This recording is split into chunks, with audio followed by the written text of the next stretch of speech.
પાક સાફ થઈ ચૂક્યો છે ખેડૂતોનો। આણંદના સોજિત્રા પંથકમાં ભારે વરસાદે ખેડૂતોની મહેનત પર પાણી ફેરવી દીધું છે। મગરોલ, લીંબાલી, ગાડા, બાલિંટા, મલાતજ, પડકર સહિતના વિસ્તારમાં 6000 એકરથી વધુ જમીનમાં પાણી ભરાઈ રહેતા જ ડાંગરનો પાક બરબાદીના આરે પહોંચ્યો। 10 દિવસ સુધી ખેતરોમાં પાણી ભરાઈ રહેતા જ ડાંગરના રોપા પીળા પડી ગયા। અનેક ખેતરોમાં રોપા કોવાઈ ગયા છે। ત્યારે ખેડૂતોની હાલત કેમ ખસ્તા થઈ છે, શું થયું છે, આવો જોઈએ, જાણીએ, સમજીએ।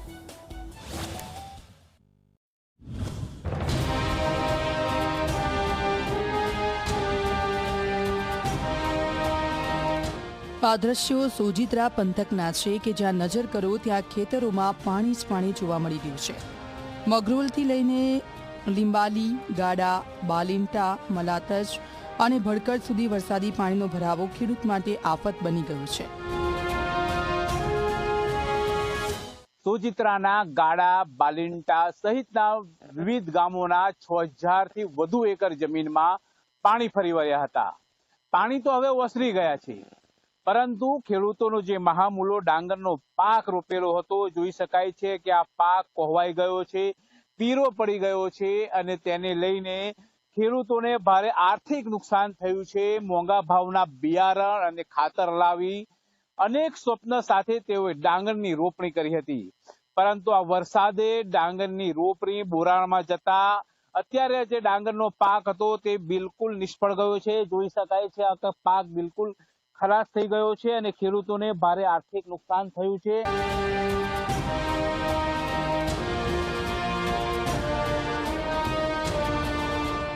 ખેતરોમાં 10 દિવસ સુધી પાણી ભરાઈ રહેતા ડાંગરના રોપાનો વિકાસ અટકી ગયો।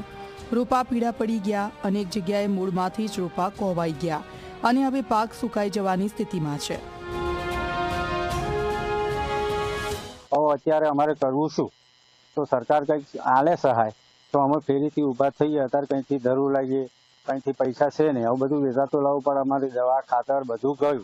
15-20 દિવસનું રોપાણ થયું અને અહીંયા આગળ 10 દિવસ એક ધારું પાણી ભરેલું રહ્યું।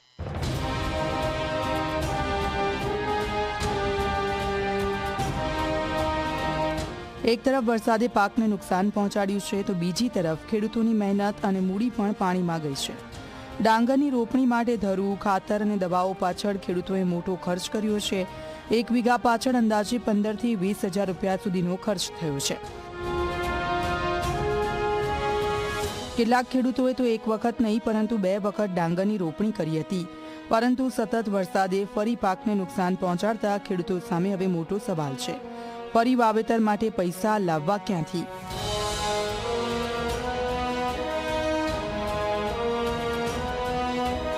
પંદર વીઘા મારી જમીન છે અને બીજી ડભોની છે, એમ કરીને 150 વીઘા જમીન બોરણમાં ગઈ છે। એકવાર રોપ્યું, ફરી રોપ્યું। મારા 15 વીઘામાં જો 60,000 ખર્ચો થતો હોય તો બાકીની 150 વીઘા જમીન છે એમાં કેટલો ખર્ચો થયો છે? સરકાર અંદાજે ખર્ચો ગણે તો ખ્યાલ આવે કે ખેડૂત કઈ રીતે ઊંચો આવે આ જગ્યાએ। અત્યારે હું 5 રૂપિયાની જુડી લાવું છું, ત્રીજી વાર રોપું છું, 5 રૂપિયા જુડી લાવ્યો છું।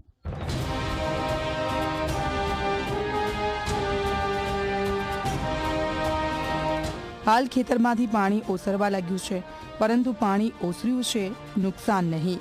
10 દિવસ સુધી પાણીમાં ડૂબેલા રહેલા ડાંગરના રોપા હવે બચી શકે તેવી સ્થિતિમાં નથી। હવે એમાં આ કેરીમાં પાણી નિકાલ થઈ શક્યો નહીં, કારણ કે આ સાંકડા નારાના હિસાબે આગળ પાણીનો નિકાલ ન થઈ શક્યો।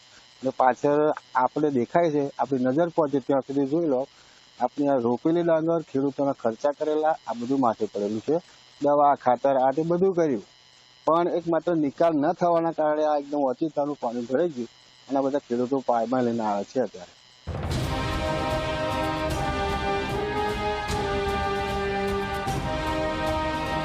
હવે સોજિત્રા પંથકના ખેડૂતોની નજર સરકારના સર્વે પર છે। ખેડૂતોની માંગ છે કે વરસાદી નુકસાનીનો તાત્કાલિક અને યોગ્ય સર્વે કરવામાં આવે અને નુકસાન પ્રમાણે આર્થિક સહાય આપવામાં આવે। સોજિત્રા પંથકમાં વરસાદે ખેડૂતોના ખેતરો જ નહીં પરંતુ તેમની આખી સિઝનની ગણતરી બગાડી નાખી છે। હવે જો સમયસર સર્વે અને સહાય નહીં મળે તો પાક ગુમાવ્યા બાદ ફરી ખેતી ઊભી કરવી ખેડૂતો માટે વધુ એક મોટો પડકાર બની શકે છે। બુરહાન પઠાણ, ઝી મીડિયા, આણંદ।